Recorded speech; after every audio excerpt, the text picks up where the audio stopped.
నమస్కారం అందరికీ. నేను మీ దివ్య పెన్యాల. రీసెంట్గా నాకు వచ్చిన ఆర్డర్ ఎంక్వైరీస్లో క్యాష్ ఆన్ డెలివరీ గురించి రిక్వెస్ట్ చేశారు. యాక్చువల్లీ సిఓడిని కన్సిడర్ చేయకపోవడానికి చాలా రీజన్స్ ఉన్నాయి.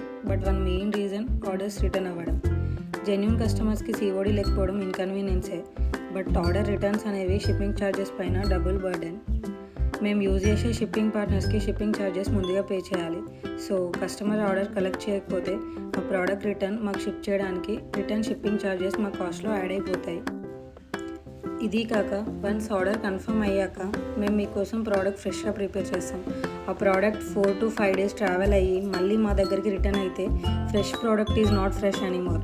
పైగా we loss double time, effort and money. So రిటర్న్స్ని అవాయిడ్ చేయడం కోసం మాకున్న ఒకటే best option COD orders accept చేయకపోవడం. వీ నో ఇది జెన్యూన్ కస్టమర్స్కి ఇన్కన్వీనియన్స్ అని, కానీ రిటర్న్స్ని కంట్రోల్ చేయడం కోసం ఇదే సేఫెస్ట్ వే.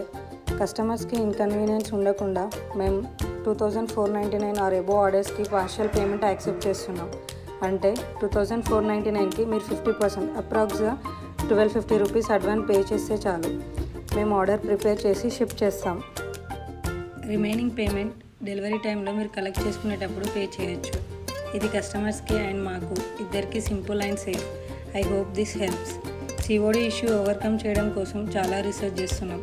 దీన్ని ఓవర్కమ్ చేయడానికి మీ దగ్గర ఏమైనా ఐడియాస్ ఉంటే ప్లీజ్ కమెంట్స్లో షేర్ చేయండి.